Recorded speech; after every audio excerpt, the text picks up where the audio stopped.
It wasn't the words that hurt, it was how quickly they believed he didn't pay, didn't serve, didn't deserve, just because he was quiet and black.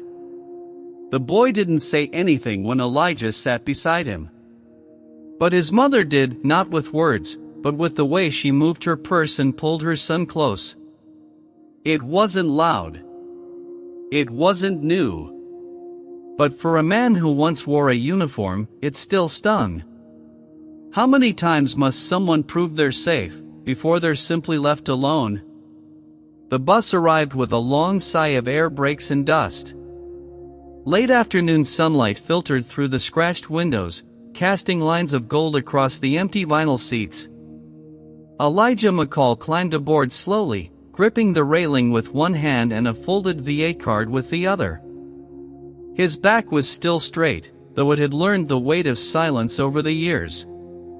He didn't look around for welcome, just paid his fare in quiet cash and offered a nod the driver didn't return. Toward the rear, he found a window seat open, next to a boy no older than 15. Elijah sat carefully, easing himself down like someone used to making space without asking. The boy didn't look at him, but his mother, seated just across the aisle, shifted visibly. She reached for her bag, placed it in her lap, and rested her arm between them. Her eyes flicked toward Elijah's jacket, then away. He didn't speak. He didn't frown. He only adjusted the small, weathered VA card in his hand so his thumb covered the frayed edge. A habit, maybe. Or a shield. The bus rumbled back to life.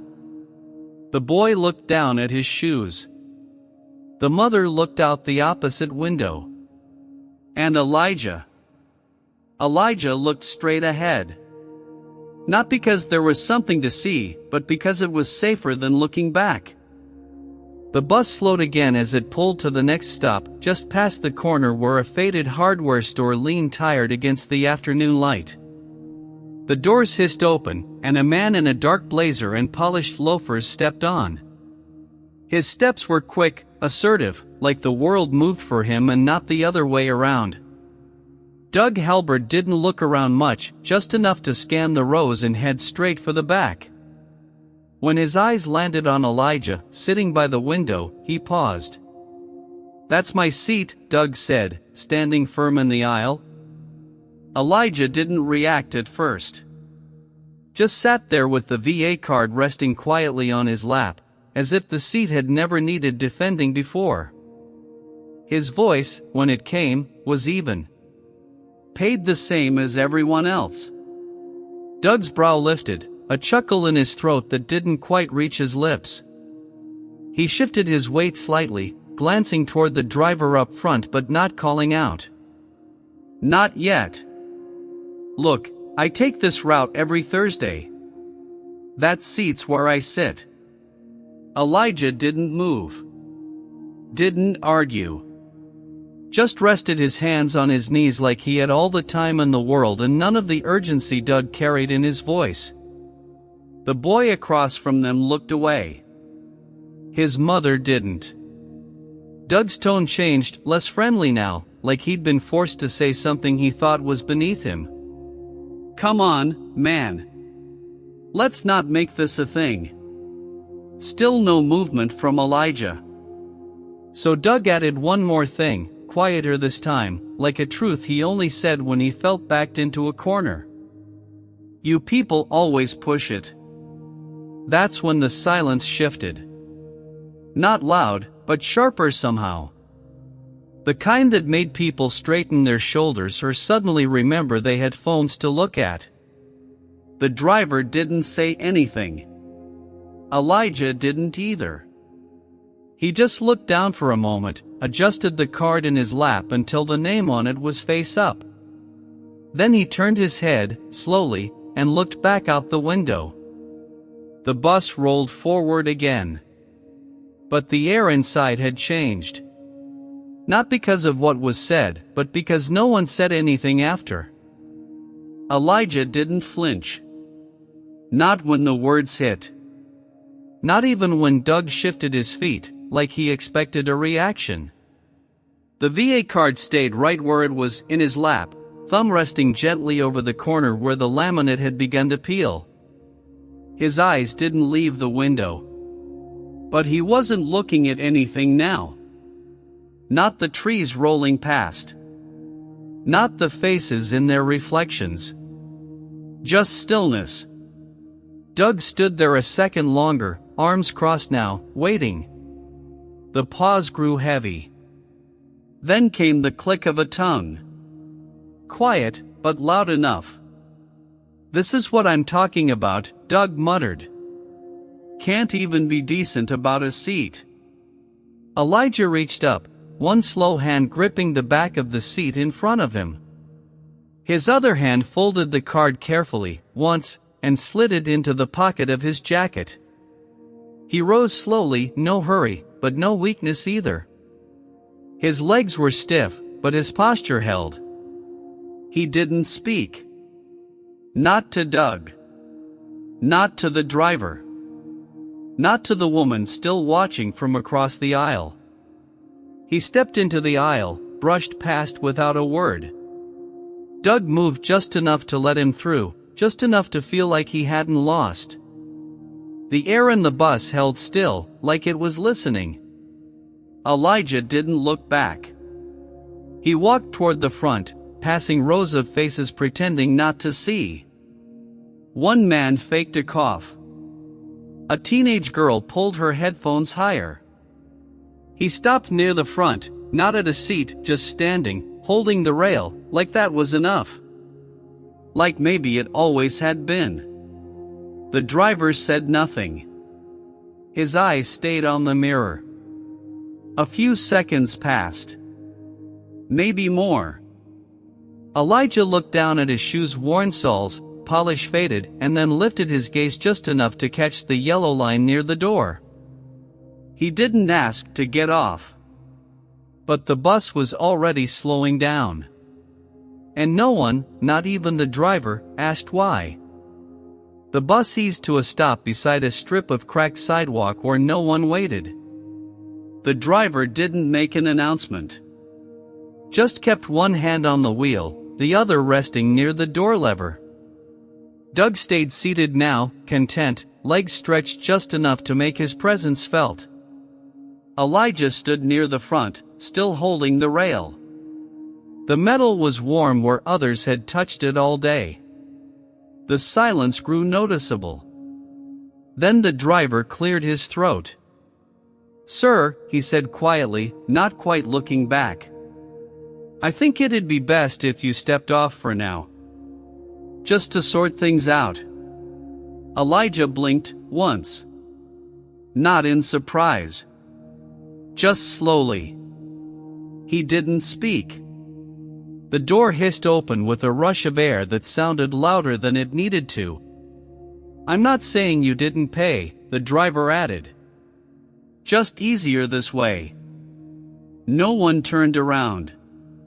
But a few heads shifted, small movements, practiced. Elijah reached into his pocket. Not for defense. Just to hold the card again. He didn't show it. He didn't wave it. He just felt the edges between his fingers. He stepped forward without protest. His boots met the concrete like they'd been there before. Like they'd learned this kind of ground. The bus stayed open behind him. A gust of wind stirred the hem of his coat. Inside, the boy by the window looked down. His mother watched Elijah through the glass, her hand resting on her son's shoulder like she was keeping him from something. The driver didn't close the door right away. He waited, just long enough to be able to say he gave the man a chance. Elijah stood still for a moment on the sidewalk. His shadow stretched long across the empty curb. The sun was beginning to tilt westward, soft and low. He didn't ask why. And no one answered what wasn't asked. The bus pulled away without sound, except for the slow groan of tires against worn pavement. Elijah stood motionless, 2 feet from the curb, his shadow stretching behind him like a quiet question no one wanted to ask. He didn't watch the bus leave. Just listened to it fade down the road, the rhythm of its engine sinking into the stillness of late afternoon. Dust settled around his shoes. The air smelled like dry heat and cracked concrete. He adjusted his coat with a single tug, not to tidy himself, just to fill his hands with something. The VA card remained in his pocket. Unshown. Unspoken for. Behind the bus shelter was a low wall, covered in chipped paint and faint graffiti.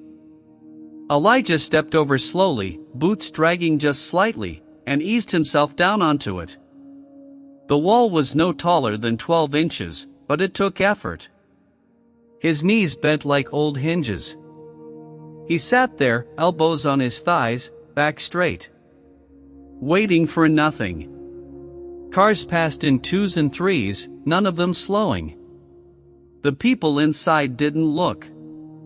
Or if they did, it was in the way folks glance at traffic cones, brief, without pause. The sidewalk to his left led to a laundromat and a small corner store. A young couple came out, laughing about something the clerk had said. Their voices bounced down the block, clean and effortless. Neither of them saw him. Across the street, a bus stop sign wobbled gently in the wind. The next route wouldn't come for another 40 minutes. Elijah didn't check the time. He looked at his hands instead, creased palms, darkened knuckles, fingers that once wrapped gauze, cleaned rifles, folded flags. His right thumb pressed against the spot in his coat where the card lay beneath. Like he could feel its way through the fabric. Not much heavier than a driver's license. But today, somehow, it had been too light. A breeze passed. It stirred the collar of his coat. Elijah didn't move. Didn't speak. Didn't sigh. He just stayed still. Like the ground was quieter with him on it. The bus had already taken the next corner when someone finally moved. Inside, toward the middle rows, a woman in navy scrubs slowly stood up. Her name was Tamara Green. People called her Nurse Tammy at the community clinic, where she'd spent the last 12 years helping folks who didn't always get listened to the first time. She didn't raise her voice. Just stepped toward the front and pointed toward the window. "That's a VA card," she said, quiet but clear. Her voice cut through the noise the way a firm hand parts a curtain. No one replied at first. The driver kept one eye on the road, one on the mirror. A few passengers glanced over, then back down. Doug Halberd shifted in his seat. He didn't say anything this time. Tamara took another step, steady. "You all saw it." The man had it in his hand the whole ride. "That's government issued. That means he served." A teenage boy near the front adjusted his earbuds. An older man across the aisle looked down and removed his baseball cap. Not dramatically, just quietly, like he'd remembered something. The driver spoke, finally. His voice came low, uncertain. "You sure?" Tamara nodded once. "I've seen enough of them. My daddy had one too. Same laminated edge.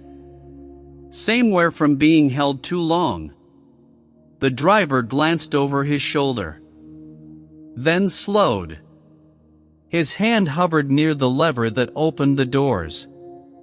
Elijah hadn't turned around. He was still seated on the edge of that low wall by the sidewalk, both feet planted, both hands resting on his thighs. But when the bus pulled up beside him again, he looked up. Just a little. Tamara stepped to the front of the bus, near the open door. She didn't motion him in. She didn't wave. She just stood there. Not demanding. Not inviting. Just being present, like someone who knew silence had limits. Elijah didn't rise yet. But this time, the bus didn't drive away. And the door stayed open. Elijah stood, slow and steady. His knees cracked faintly as he rose from the wall, but he didn't show pain. He dusted off the back of his coat, more out of habit than need, and stepped toward the open door. The bus didn't beep. No signal. Just that soft, mechanical hiss of air holding its breath. Tamara Green stepped back to give him space, not as an invitation, just a quiet recognition that space was his, and always had been. She met his eyes, just briefly, then turned to walk down the aisle. Elijah climbed the first step with care. His hand rested lightly on the metal rail, like greeting something familiar but long unvisited. Inside the bus, no one spoke. The boy from earlier peeked up. The man in the ball cap nodded once. Doug Halbert didn't look at anyone. Elijah walked past the front row without pause. His boots made a soft sound against the rubber floor, one that seemed to echo just a little longer than it should have. He didn't hurry. The same seat was still open. By the window. He returned to it. This time, no one flinched.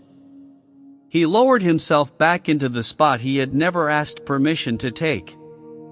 With the quiet ease of a man who'd carried heavier things in far lonelier places.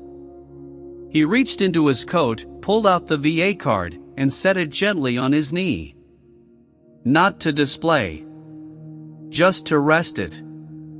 Tamara sat 2 rows ahead, angled slightly toward the window, as if looking out.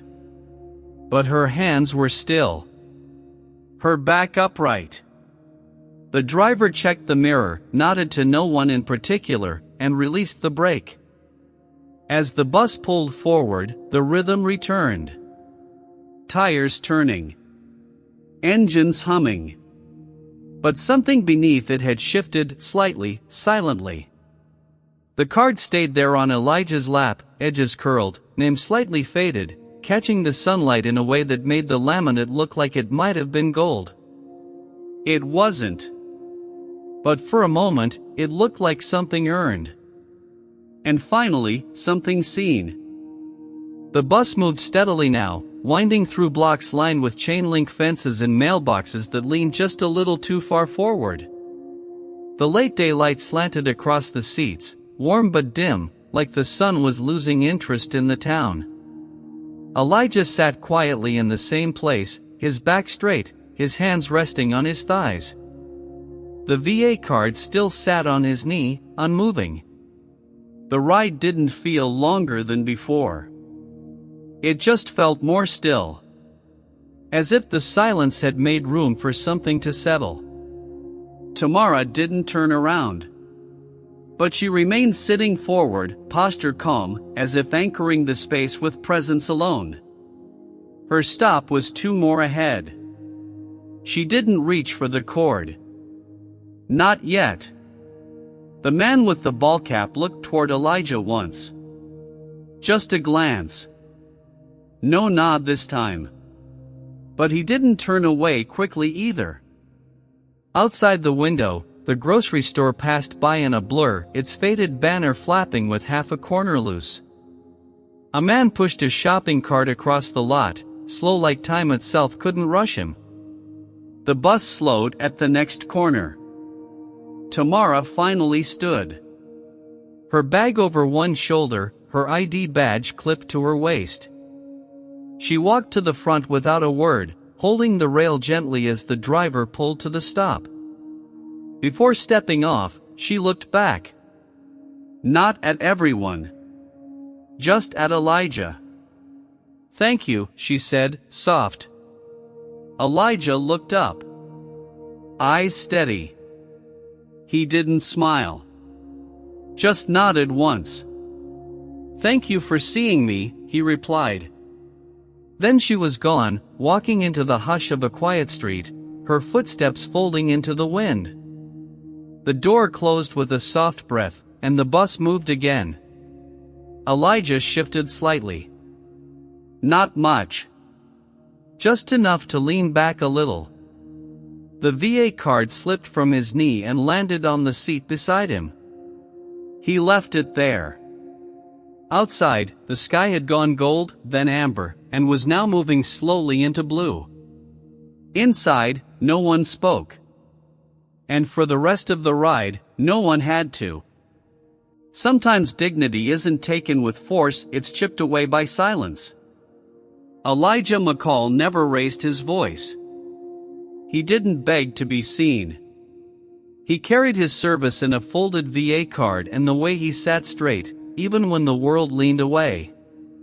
But on that bus, his uniform was invisible, and his honor was overlooked until one quiet passenger saw what others chose to ignore. This story reminds us that quiet justice doesn't always arrive with sirens or speeches. Sometimes, it comes in the form of a woman who simply says, "That's a VA card." And in that moment, a man who had been erased was slowly written back into the room. Not with applause, but with space. With recognition. With stillness reclaimed. In a world that moves fast, where outrage often gets the spotlight, maybe the most powerful thing we can do is pause, look, and speak gently when it matters most. How many times have we looked away when we should have been the one to stand up, even in silence? If this story touched you, we invite you to like this video, share it with someone who believes in dignity, and subscribe to Black Veteran Stories, where quiet voices are finally heard.